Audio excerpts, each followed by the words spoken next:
El Toque Mágico, un podcast para todos acerca de todo. Con Luis Hurtado y Francisco Cruz.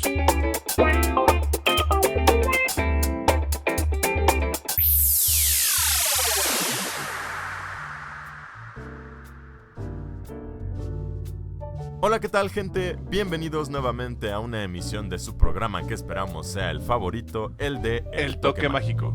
Con sus presentadores, los favoritos, Francisco Cruz y Luis Hurtado. Perfecto. Pues nuevamente muchísimas gracias por todos los comentarios que nos han mandado y por toda la buena vibra. Realmente agradecemos mucho todo lo que nos dicen y nos motivan para seguir haciendo esto. Y también agradecemos la mala vibra, porque la mala vibra de repente tiene cierta información que no toda es valiosa, pero luego algunos presentan cierta crítica que a pesar de ser nociva resulta constructiva en algún aspecto. Así que también muy agradecidos en general con el hecho de que exista gente que escuche el programa. Y bueno, en esta ocasión, ¿cuál es el tema de hoy, mi estimado Francisco? Pues el tema de hoy es muy acorde a lo que estamos viviendo actualmente con todo esto del encierro y el virus y la pandemia y el no poder salir, y es el apocalipsis. Justamente y acertada tu mención, porque es lo mismo que iba a decir yo. Creo que estamos viviendo una época que se asemeja lo más posible a lo que podríamos vivir como un apocalipsis o un fin del mundo. Mucha gente ha muerto, mucha gente podría seguir muriendo. Es una enfermedad que, por cómo está la situación, podría no irse nunca. Hay ciertas fuentes que dicen que esto no va a acabar y que, pues quién sabe a qué se refiere el esto no va a acabar, si solo sea cambiar completamente nuestra forma de vida, lo cual de cierta forma creo que es una forma de apocalipsis, porque nuestra forma de vivir se va a acabar. Entonces, de cierta manera, se acabó el mundo, técnicamente, pero eso es una interpretación bastante personal. Hablando ya en concreto, ahora sí, el apocalipsis. ¿Qué sabemos y qué pensamos, mi estimado, del apocalipsis? Pues antes de llegar a eso, tocando rápido lo que estabas diciendo, no solo lo que estamos viviendo de la pandemia es lo que se siente apocalíptico, sino que parece ser que cada mes el 2020 se ha empeñado en demostrarnos que puede ser todavía peor, ¿sabes? Como que cada mes ha salido alguna noticia nueva, algún conflicto de guerra, algún animal nuevo que apareció, o algo que se filtra en internet, o cosas así que hace que se vea apocalíptico el asunto, ¿no? Entonces, bueno, ahora sí regresando a lo que es el apocalipsis. Aparte de que es el fin del mundo cotidianamente, como lo dices, que pues todo el mundo ubicamos que el apocalipsis es el Armagedón, catástrofe que nos va a hacer cambiar, pero pues el apocalipsis realmente sería la revelación de San Juan. Apocalipsis viene del griego, y bueno, este Apocalipsis de San Juan es el último libro del Nuevo Testamento de la Biblia cristiana, y es parte de los escritos juánicos, que son todos los escritos hechos por los Juanes. Así, Juan Apóstol, Juan Evangelista, Juan bla bla bla, ¿no? Entonces, este relato es tan famoso, es tan conocido y tan polémico que es muy conocido, y de ahí sale la palabra que nosotros cotidianamente usamos. Ok, o sea, la referencia que tenemos o el entendimiento que tenemos nosotros de Apocalipsis es el judío cristiano, porque es del que más sabemos de cierta manera o el que más se ha difundido, y por lo mismo asumimos directamente que Apocalipsis significa el fin del mundo o el fin de algo, ¿correcto? Así es. ¿Qué otros conceptos o qué otras visiones del fin del mundo o Apocalipsis tenemos o encontramos? Pues mira, una muy sonada fue la del 2012, que fue porque se supone que el fin del mundo se acababa según los mayas, ¿no? Entonces ellos tienen un calendario y está regido por ciertos bloques de días, y uno de estos bloques se llama Bactún, que equivale a 144,000 días, que son 394 años. Esto de los 144,000 días me suena bastante, pero lo diremos más adelante. Entonces, después de 13 Bactunes, o sea, 13 bloques de 144,000 días, se acababa el calendario de los mayas, y eso, en teoría, era el 21 de diciembre del 2012. ¿no? Entonces todo el mundo estaba como de, no, es que vamos a morirnos ese día porque los mayas ya predijeron. Pero pues simplemente pudo haber sido que se les acabó la piedra, ¿no? Y pues ya sobrevivimos ese fin del mundo y no pasó nada. También están el 666, o sea, el 6 de junio del 2006, referente a la bestia y tampoco pasó nada. O el 2000, ¿no? El nuevo milenio. Entonces tenemos esta concepción de que algunas fechas podrían ser como importantes, ¿no? Ok, como lo dije inicialmente, yo creo que podemos verlo de una perspectiva diferente y no solo como el fin literal del mundo, sino quizás como el fin de una etapa ideológica. ¿Qué tanto han cambiado las cosas en cada uno de esos periodos? ¿Será que sí hubo un fin del mundo de cierta forma? ¿Será que en el 666 hubo como que un despertar espiritual que hizo que hubiera un detrimento de la fe de una forma brutal a nivel mundial y que los creyentes disminuyeran en un 70%, etc, etc, etc? ¿O tendrá que ver que desde el 2012 hay más recesiones económicas y conflictos globales y etc, etc? O sea, ¿qué tipo del fin del mundo es el fin del mundo? Como lo dije antes, ¿acaso la manera en que nos está cambiando del actuar la pandemia fue el fin del mundo de cómo vivíamos iniciando el 2020? Yo creo que sí, definitivamente podemos considerar que fue un tipo de apocalipsis todo esto. Y sí, tal cual como lo dices, ¿no? Hemos vivido ya varios tipos de apocalipsis, porque si tomamos en cuenta todo esto que dices, pues sí, también la Segunda Guerra Mundial fue uno, ¿no? La primera fue otro, la peste negra, no sé, la caída del muro de Berlín, diferentes sucesos históricos que han hecho revoluciones y han cambiado la estructura de toda la sociedad, ¿no? Y que además estos sucesos se han venido aconteciendo en un lapso muy corto de tiempo. Si tomamos en cuenta que la humanidad o la especie humana antigua lleva unos cuantos millones de años. Entonces, te dejo la pregunta también. Si las que conocemos en papel son muchísimas, ¿cuántas habrán ocurrido antes de que pudiésemos redactarlas? Redactarlo, registrarlo. Sí, ¿cuántas revoluciones ideológicas y demás habrán sido de cierta forma un apocalipsis que, principalmente refiriéndome ahorita a lo que dices de la Segunda Guerra Mundial y secundariamente refiriéndome a lo que encontramos también de qué significa realmente apocalipsis, me pongo a platicarte de que hay símbolos, especialmente en este relato del cual dijimos que hablaríamos, que indican la llegada del apocalipsis y que curiosamente, de una u otra forma no tan alejada, quizás un poco rebuscada, quizás un poco haciendo nuestro famoso cherry picking, sí puedes decir que han estado presentes estas condiciones en cada uno de estos sucesos que mencionas. Me estoy refiriendo específicamente a los 4 jinetes del apocalipsis: la guerra, la famina / el hambre, la muerte y la peste, que son 4 componentes que, si te pones a pensar, están evidentemente presentes en cualquier guerra. No necesitas más. En cualquier conflicto, especialmente una guerra mundial, se dan estas condiciones y se genera un apocalipsis que de cierta forma hace que el mundo cambie. El mundo cambia en función de este nuevo pensamiento. ¿Y qué es un nuevo pensamiento sino una revelación?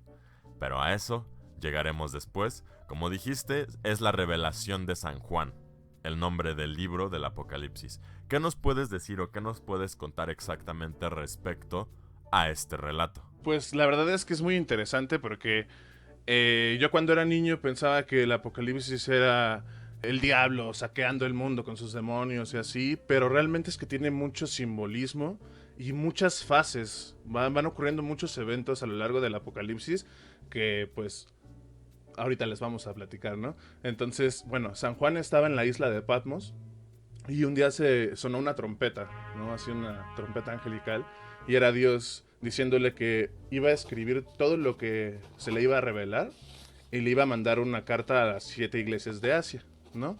Entonces, pues ya, los primeros versículos del Apocalipsis son estas cartas a las 7 iglesias. Ya después, Juan asciende con ayuda de los ángeles al trono de Dios y ahí ve un pergamino con 7 sellos, ¿no? 7 sellos así de cera. Cabrón, ¿al trono de Dios? ¿Se sentó en el No, trono de Dios? Lo derrocó, hijo de no su... sé, no lo derrocó, pero lo vio y platicó con él y se cuatearon y se echaron una cheve y todo. Y entonces le dijo, no, pues mira Johnny, lo que va a pasar va a estar tendo. Entonces, pues ahí hay un pergamino con 7 sellos que nadie ha podido abrir, ¿no? Y entonces, pues Juan se pone a llorar y dice como, no, ¿cómo es que la salvación está ahí y nadie puede abrirla, ¿no? Nadie es digno de poderla abrir. Y entonces un ángel se le acerca y le dice, no, Johnny, tranquilo. El león de la tribu de Judá, el retoño de David, de la semilla de David, ha vencido y puede abrir el rollo y romper sus 7 sellos. Entonces este león de la tribu de Judá es Jesús. Ok. No, Jesús es el descendiente directo del rey David. Y este león de Judá, de hecho, lo podemos ver en muchas banderas de África, porque también lo comparte con el Islam. Ok. ¿Vale? Entonces es un león con una corona. Si ustedes buscan la de Etiopía o la de, creo que Uganda o varias banderas, tienen este león de Judá. Ok. Pero bueno, entonces, al lado de este pergamino de sellos había un cordero, ¿no? Y entonces este cordero tenía 7 cuernos y 7 ojos. ¿Te imaginas? O sea, Luis, ¿te imaginas un cordero con 7 ojos y 7 cuernos? Debe ser bastante apocalíptico de ver, sí. Pero es angelical, ¿no? Eso es como... ¡oh! Ok. Es asombrosamente divino. Ajá, es como la vaca sagrada hindú. ¿Así? Perdón, es que justo mi mente se fue a un lugar bastante oscuro. Ajá, justo, es que justo esa era mi intención. O sea, justo imagínate esa como aberración, por así decirlo, de 7 ojos con 7 cuernos.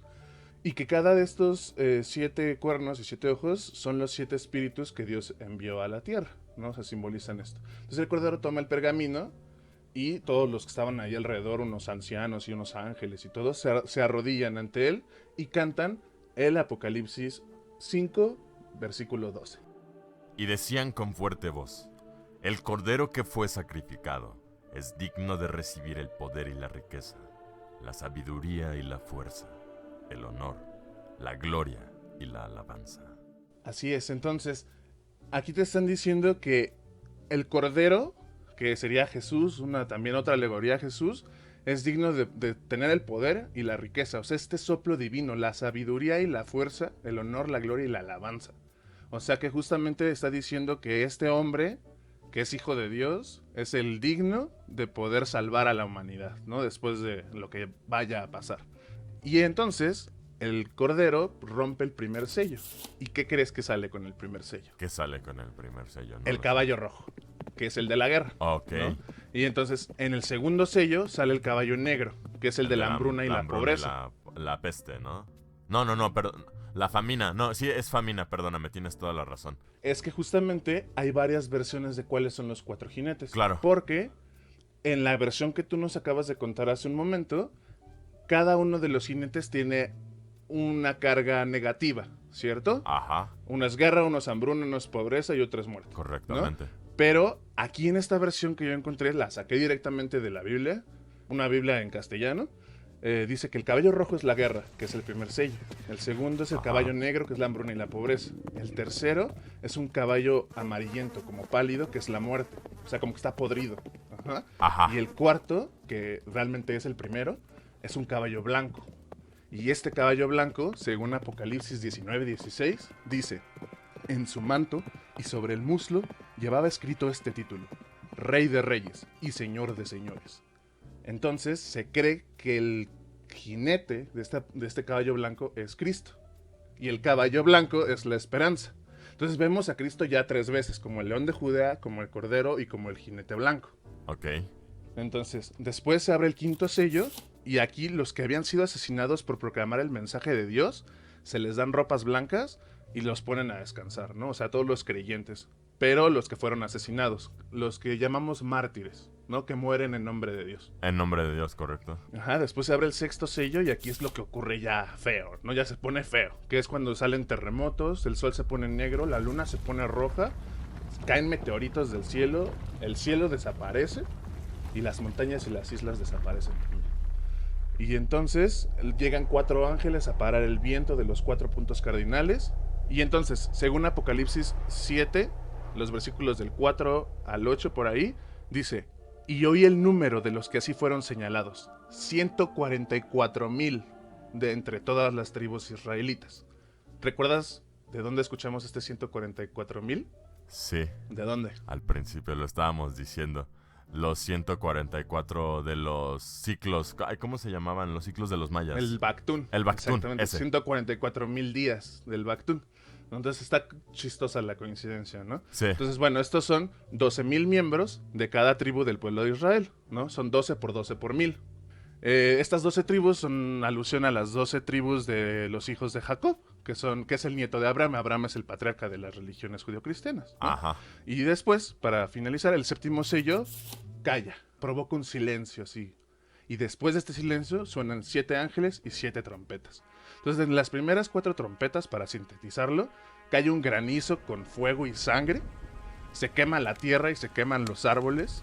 Después la sangre, el mar se vuelve sangre y se muere. Una gran estrella así choca y esta estrella se llama Amargura. Cae en los ríos y en los mares y amarga la tercera parte de estos ríos, haciendo que pues se muera esta tercera parte. Ok. Después la quinta trompeta suena y se abre un pozo abismal del que sale humo, y de este humo salen langostas con el poder de alacranes. Entonces cuando estos alacranes te pican, te dejan, no te matan, pero te dejan con un dolor así horrible, ¿no? Así horrible que no te puedes quitar, y aunque te quieras suicidar, no te puedes suicidar, la muerte no llega a ti, ¿no? Entonces Sí, claro. es así eterno. Después, la sexta, se sueltan los 4 ángeles exterminadores en la tierra y empiezan a asesinar hacia diestra y siniestra a todos los que no tengan el sello de Dios.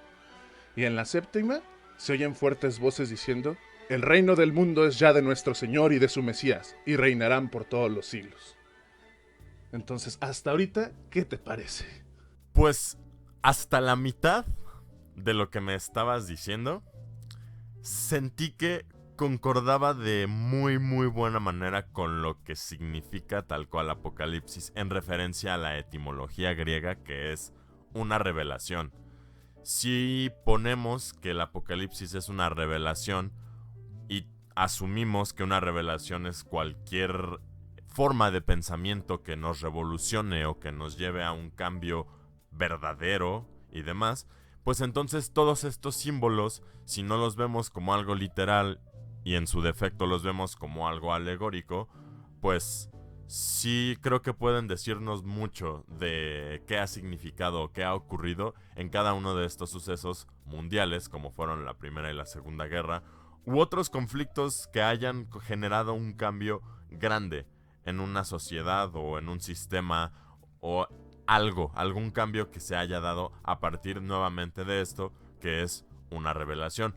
Como dijiste, si por ejemplo uno de los caballos es la esperanza y otro de los caballos es el jinete, es Jesucristo, entonces podríamos decir que es la salvación cuando tenemos una revelación que nos hace cambiar. Ahora, el cambio, ¿en torno a qué? Porque hasta ahorita solo llevamos uno de los relatos prometidos en torno al Apocalipsis. Tengo entendido que también te rifaste la investigación de lo del Ragnarok, que es otra visión también del fin del mundo, que antes de abordar el tema, el punto creo jugoso respecto a todo esto, me parece propio que también nos digas qué ocurre en el Ragnarok. Ok, pero todavía no termina el Apocalipsis, mi rey. Apenas vamos a la mitad, un poquito más de la mitad. Aquí es cuando se vuelve ya fantástico. Si el Cordero era raro, aquí es cuando dices, wow. Y de hecho voy a cortar varias partes porque si no esto dura 1 hora. Entonces, ya después de que se abren los 7 sellos y que suenan las 7 trompetas y que el mundo está ardiendo y que todo está de la fregada, en ese momento se abre el cielo y aparece un dragón rojo con 7 cabezas, 10 cuernos y una corona en cada cabeza. O sea, si esto no sonaba medieval, ya se puso medieval, ¿no? Entonces, el arcángel Miguel, que es el arcángel que conocemos de la imagen con una espada, que tiene una espada. De la imagen de la espada flamígera que representa la fe. Exactamente. Entonces, Miguel y los ángeles atacan al dragón y a sus ángeles, porque el dragón trae sus propios ángeles. Y este dragón, pues obviamente, es el diablo, ¿no? Es la serpiente, es su máxima expresión, como en La Bella Durmiente, cuando Maléfica se hace dragón, ¿no? Ok. Y entonces, la máxima expresión de la maldad. De Satanás, ¿no? Porque no es lo mismo Satanás que Lucifer. Pues sí, no nos metamos en los nombres de los demonios. Ajá, eso es otra parte, pero pues sí. Ok. Entonces, bueno, en este caso, pierden la pelea el dragón y los ángeles del dragón. Y se caen a la tierra, ¿no? ¡Pah! Perdón, ¿pierde la pelea con el dragón o el dragón pierde la pelea? El dragón pierde la pelea. Ok. Entonces, cuando el dragón cae con los ángeles allá a la tierra, cae ahí a una costa y ahí desde la costa empieza a ver que algo emerge del mar, una bestia. Y esto nos lo narran en Apocalipsis 13. Vi subir del mar un monstruo que tenía 7 cabezas y 10 cuernos. En cada cuerno tenía una corona y en las cabezas tenía nombres ofensivos contra Dios. Este monstruo que yo vi parecía un leopardo. Tenía patas como de oso y boca como de león. El dragón le dio su poder y su trono y mucha autoridad. Una de las cabezas del monstruo parecía tener una herida mortal, pero la herida fue curada y el mundo entero se llenó de asombro y siguió al monstruo. Adoraron al dragón porque había dado autoridad al monstruo, y adoraron también al monstruo diciendo, ¿quién hay como este monstruo? ¿Y quién podrá luchar contra él? Entonces, esta bestia, tenía un número, ¿no? El 666. El 6 es un número imperfecto porque le falta una unidad para hacer 7. Y el 7 es el número perfecto que ya hemos estado viendo, ¿no? El 7 ya se creó la tierra, 7 cuernos, 7 ojos. Incluso hasta en Game of Thrones podemos encontrar los 7 reinos, los 7 dioses. Entonces, este 7 es un número muy especial en esta religión y en la judeocristiana e islámica, ¿no? En general, en las religiones. Sí, sí, sí. También la vela esta que utilizan los judíos es de 7, ¿no? ¿La vela? Ah, sí, es el candelabro. Y de hecho también la estrella de David tiene 7 picos. Y bueno, entonces la bestia cae. Y la bestia hace la guerra contra el pueblo santo e insulta a Dios, ¿no? Entonces los arcángeles salen del cielo y empiezan a vaciar unas copas. Estas copas traen la ira de Dios y esta ira cae sobre la tierra. Y entonces todos los que adoraban a la bestia les empiezan a salir llagas. El mar completo se muere y se pudre y los ríos se vuelven sangre. Y entonces el sol empieza a generar así calor y empieza a quemar a toda la gente. Y en ese momento llega uno de los arcángeles y anuncia la caída de Babilonia y de todos los reyes. Babilonia era una ciudad muy importante que estaba llena de, Sí. pues, como libertinaje y como en Sodoma y Gomorra. Luego hablamos de hecho de Babilonia porque tiene un significado muy amplio en demasiadas culturas. De hecho. Otro tema interesante, pero ajá. Y entonces, para finalizar esto, entra el caballo blanco liderando a los ángeles y apresan a la bestia y después lo arrojan al lago de fuego y entonces después apresan al dragón y ya al final los sobrevivientes cantan y se unen con Dios y las tierras vuelven a surgir y todo vuelve a empezar desde cero y sobrevivimos el apocalipsis solo los que estemos fieles y creyentes a Dios. Pero bueno, ahí acabaría este relato. Me estaba gustando más cuando íbamos a la mitad del relato porque ya después, si te soy honesto, no encontré, al menos yo desde mi conocimiento, forma de darle un entendimiento alegórico, porque pues ya al final sí se pone muy fantasía y muy de veneración, que justo con respecto a lo otro que tenemos que decir del tema, pues no me parece que sea tan venerable lo que significa el apocalipsis. Pero bueno, no sé si vayas a querer abordarlo de Ragnarok todavía, o si lo quieras dejar para una segunda parte de este tema. Yo le sigo entrando, pero bueno. Yo sin problemas le entro al Ragnarok porque es muchísimo más corto. Perfecto, entonces, pues por favor, mi estimado, porque yo también tengo un par de cosas bastante jugosas que decir el tema, pero tú traes, digamos, el contenido mitológico. Yo traigo el filosófico, así que date, por favor. Entonces, bueno, en la mitología nórdica tenemos primero que saber que los nórdicos no tenían escritura como tal. Tenían las runas, pero no significa que mandaran cartas o escribieran así el periódico, cosas así, ¿no? Sino simplemente los usaban para adornar y para sacrificios y cosas sagradas y espirituales. Entonces, el relato del Ragnarok se encontró en la Voluspa, que es la profecía de la vidente y es el poema más conocido de la Edda poética. La Edda poética es una colección de poemas escritos en nórdico antiguo que están preservados o fueron preservados originalmente en el manuscrito Codex Regius en el siglo XIII. Teniendo en cuenta que los nórdicos son a partir más o menos del siglo VII u VIII, tenemos ahí que son 5 siglos en donde este relato se fue pasando de manera oral, mínimo 5 siglos. Entonces, bueno, el Ragnarok empieza, es anunciado por el Fimbulvetr, que es el invierno de inviernos, como en Game of Thrones otra vez, ¿no? Este invierno que va a durar 3 inviernos seguidos y que va a asesinar a todos los mortales. Porque estos mortales en tan frío y tales condiciones van a generar conflictos y guerras, ¿no? Regresando a nuestro primer podcast, la maldita guerra. Entonces, los hijos de Fenrir el Lobo es el hijo de Loki, el dios de la malicia. Y la travesura, es justo el dios de la malicia y la travesura. En realidad creo que hay una traducción ambigua que dice que es de la travesura tal cual, pero que en nórdico antiguo travesura significa algo completamente diferente, pero ajá. Y bueno, entonces los nietos, por así decirlo, de Loki son Skoll y Hati. Estos son 2 lobos que se la viven persiguiendo al sol y la luna, que son también el dios Sol y el dios Mani. Entonces, después de estos 3 inviernos, estos 2 lobos por fin van a atrapar al sol y la luna y se los van a comer. Entonces el mundo se va a llenar de oscuridad, la tierra se estremecerá y los árboles serán arrancados de raíz y las montañas se caerán. Cada cadena se romperá y en eso que estaban apresados Loki y Fenrir van a ser liberados. Entonces Loki y Fenrir se van a ir junto con Skoll y Hati a buscar a Surtur, que es un gigante de fuego en Muspelheim, que está esperando justamente el momento para poder atacar Midgard. Y entonces es el momento cuando se rompen las cadenas, cuando Jormungandr, que es la serpiente que rodea el mundo, se levanta en las profundidades del océano y moviéndose con furia provoca tsunamis y que todo el mar se azote contra la tierra y con cada respiración arroja veneno, inundando el cielo, inundando la tierra de su veneno. Entonces ya son los gigantes de fuego, la serpiente, Loki, los lobos y Surtur con sus gigantes de fuego. Y a estos... Los gigantes de fuego suenan para mí como seguramente una representación del sol o esta idea también de que nos vamos a quemar como lo presentó el judío cristiano. Sí, de hecho vamos a notar podemos notar algunas similitudes en el relato si las vamos contraponiendo. Entonces se unen también los gigantes de Jotunheim, que son los descendientes de Loki, y todos ellos navegan en la nave Naglfar, que está fabricada de uñas de hombres muertos. Entonces, también aparte de todos estos que ya mencioné, se les unen los habitantes del Hel, que es el infierno, el inframundo. Entonces, ya es toda una banda así durísima que va a ir a atacar Midgard.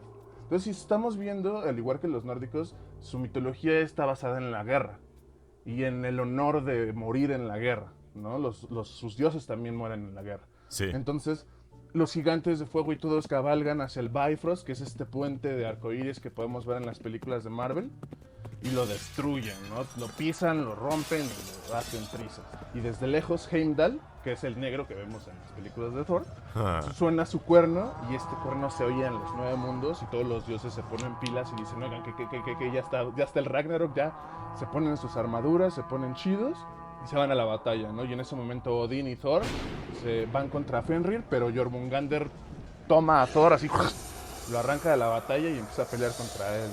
Entonces Freyr, que es el dios de la lluvia y la fertilidad, se enfrenta contra Surtur, el del fuego. El del fuego. Pero muere, porque no trae su propia espada, trae la otra espada. Entonces no puede pelear chido y se muere. Después Tyr, que es el dios de la guerra, mata a Garm. Garm es como el cancerbero del Hades, el perro guardián del inframundo de Hel. Okay. ¿No? Entonces Tyr el dios de la guerra mata a Garm, pero muere también por las heridas causadas. Y después Heimdall se enfrenta contra Loki, pero pues ninguno de los dos la libra, los dos se mueren. Y entonces Thor logra matar a la serpiente de Jormungandr, pero de igual manera muere envenenado por ella. Entonces cada uno de los dioses va moviendo en la batalla, hasta que al final Odín es devorado por Fenrir, pero el dios Vidar mata a Fenrir a la Brutalstyle, le pone el pie en la mandíbula y le arranca así. La cabeza. Y al final Surtur dice, ¿saben qué? Bye, y quema todo el mundo. Quema Asgard entero, lo inmerge en fuego, el sol se apaga, la tierra se hunde. Y ya después de eso, hay un momento de calma, la tierra emerge de nuevo, los cereales crecen en campos que jamás habían sido cultivados, y Sol, la diosa Sol, que se llama igual que el Sol, renace porque antes de morir y ser tragada, engendra a una hija que es igualita a ella. Y entonces los dioses que sobreviven se sientan a charlar acerca de lo que sucedió para que no se vuelva a repetir. Y 2 seres humanos que se llaman Lif y Lifthrasir sobreviven porque se resguardan en las en la corteza del árbol de la vida Yggdrasil. Del Yggdrasil, Y ellos ajá. dos serían como un Adán y Eva que repoblan Midgard y sigue la felicidad por el fin de los tiempos. Ok. Curiosamente, y ahora sí por fin hemos llegado al punto más interesante, creo, la cúspide del tema, la revelación y el apocalipsis, lo que representa el fin del mundo. Porque justo todos nos asustamos con la idea o la noción de que se termine el planeta o que se termine nuestra forma de vida y demás, pero rara vez por este mismo miedo nos detenemos a pensar en qué es lo que pasa después de que el mundo se termina. ¿Qué es lo que pasa cuando se da todo este suceso? Porque nosotros a lo que le tememos, obviamente, es a tener que vivir esta transición. Pero, ¿qué ocurre después de la transición? ¿O por qué se da esta transición? ¿O por qué, por ejemplo, Jesucristo no le pidió a su Padre si Él era el Hijo de Dios o si Él era el mismo Dios aquí en la tierra? ¿Por qué no se pidió a sí mismo o le pidió a su Padre que evitara este destino atroz que tuvo que vivir de crucifixión y demás? O sea, ¿por qué responde Jesús que ya está escrito? Que esto es, creo, también otro tema que vamos a hablar después, lo del destino. Pero, a ver, ¿qué es lo que pasa después de este apocalipsis? ¿Qué es lo que sucede después de que el mundo finalmente pasa por esta transición de terminar y volver a empezar? ¿Por qué esta explicación o esta alegoría de entre los humanos antiguos respecto al cambio mundial? Pues justamente como tú lo mencionas ahorita, el destino que se menciona en el relato de Cristo también es el Ragnarok, ¿no? Porque el Ragnarok, como dije, es el destino de los dioses. Los dioses saben su destino, los dioses saben cómo va a ocurrir el Ragnarok, pero no lo pueden detener, ¿no? Entonces, ¿quién, si no los mismos dioses escriben ese destino? Pues, ¿quién sería? Entonces, al final del Apocalipsis, la revelación final es quitar este velo de Isis. El velo de Isis se refiere a una estatua en Egipto que dice: soy todo lo que es, lo que ha sido y lo que será, y ningún mortal ha levantado mi velo. En esta metáfora es destapar la mentira, ¿no? O sea, el revelarte que tú y los dioses son lo mismo, son la misma persona, que lo que ellos sufren lo sufres tú. Sí, esta muy blasfema representación o idea de que el poder de Dios o el poder de la creación viene de nosotros, que es también la distinción entre los caminos filosóficos de depositar nuestra fe en un poder superior, en un Dios o en algún ente externo, o la de la mano izquierda, que es este entendimiento que presenta lo de quitarse el velo de Osiris, lo de recordar con agradecimiento a Júpiter, etc, etc, etc, que te habla de que el poder en realidad está en tu interior, que tú eres la creación y que, justo como dices, esta revelación final es que no hay necesidad de dioses como tal, porque los dioses existen ya entre nosotros y más bien lo que necesitamos es quitarnos este velo de mentira y darnos cuenta que el poder está en nuestras manos, ¿sabes? Claro. Y pues nada, en realidad me parece fascinante el tema. Yo creo que hasta ahora lo hemos abordado bastante bien y se conecta con otros temas que queremos abordar. Yo nada más ahorita quisiera agregar una cita que, ya saliéndonos un poco de la mitología y aterrizándonos nuevamente en el principio, haciendo referencia a que estamos actualmente viviendo una situación pues pandémica, pandemia global. Estoy harto de escuchar ese término porque es estúpidamente de pleonasmo, pero bueno. ¿Cómo diría Wesker? Ensuring complete global saturation. Y pues sí, justamente sobre de este tema, sobre este punto, hay una cita que me encanta, que me estremece cada que la leo, porque es muy cierta. Hace referencia a la revolución científica y al poder de la humanidad en referencia a nuestro alcance con la tecnología, haciendo referencia al momento más importante de la revolución científica, que es lo siguiente. El momento único, más notable y definitorio de los últimos 500 años llegó a las 5:29 con 45 segundos de la mañana del 16 de julio de 1945. En aquel preciso segundo, científicos estadounidenses detonaron la primera bomba atómica en Alamogordo, Nuevo México. A partir de aquel momento, la humanidad tuvo la capacidad no solo de cambiar el rumbo de la historia, sino de ponerle fin. Antes, estábamos referenciando, o al menos la conversación en general con esto del apocalipsis es sobre la definición etimológica del mismo, que es una revelación y es a lo que queríamos llegar. El entendimiento de los apocalipsis como un cambio, o como ya lo repetimos en varias ocasiones, una revelación, una reestructuración de nuestra forma de pensar en pos de la mejora. Porque a fin de cuentas, pues en teoría, como describes también en el Ragnarok, después de todo este suceso hay paz, o en el apocalipsis judío-cristiano, después de todo este suceso hay comunión con Dios y el perdón y el reino eterno y el paraíso para todos los fieles y demás. Entonces, si tomamos también estas metáforas, estas alegorías con referencia a lo que el mismo apocalipsis quiere decirte o indicarte, pues entonces a fin de cuentas de lo que se trata es de ser una mejor persona, de simple y sencillamente hacer lo mejor que podamos de nosotros mismos hasta que se acabe literalmente el mundo. Retomando justo la cita que dije ahorita de lo de la revolución científica y nuestra capacidad ya de ponerle fin a nuestra historia, pues creo que eso es lo más aterrador de todo el asunto, que ya ahora sí está en nuestras manos el causar un apocalipsis, que ya ahora sí existe dentro de la capacidad humana el ponerle fin a una historia de una forma literal, ya no alegórica, ya no con una capacidad revelación de cambio, sino genuinamente apocalíptica de que todo se acabó. Sí, pues realmente lo único que nos podría salvar de este aparente inminente apocalipsis sería que tomáramos el protagonismo del jinete de la esperanza, ¿no? Dentro de estos jinetes del apocalipsis, ser ese triunfante que a pesar de todas las peripecias o las cosas que puedan ocurrir, pues vamos a sobrevivir, ¿no? Y vamos a sobrellevar esto, ¿no? Entonces, al final podemos tomar esto de muchas maneras, estos relatos los podemos ver de maneras literales o no literales y darle un significado pues muy diferente, depende de la perspectiva o el punto de vista que le demos. Correctamente.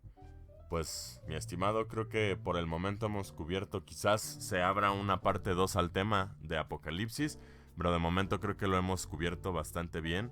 Quisiera aprovechar para recordarles que en este programa intentamos no tener dogmas religiosos, científicos ni de ningún tipo. Tratamos de hablar siempre con respeto de los temas que tocamos, nunca infiriendo que lo que estamos diciendo es la verdad absoluta, sino simplemente algo que queríamos compartir con ustedes. Porque sabemos que sí hemos tocado ciertas fibras, que hemos hablado de ciertos temas, quizás no con la reverencia que a muchos les gustaría, pero sepan que si bien no hay reverencia, sí hay respeto. Y pues nada, estamos muy felices de que nos estén escuchando. Nos encanta compartir esas cosas con ustedes. Y la neta, agárrense, porque ahora sí vamos a empezar con los temas controversiales. Entonces, pues nada, ¿qué pasó, mi estimado? ¿Algo más para agregar en la bella despedida? No, pues nada, justamente agárrense porque vienen temas picositos. Y pues nada, muchísimas gracias por seguir escuchando este toque mágico.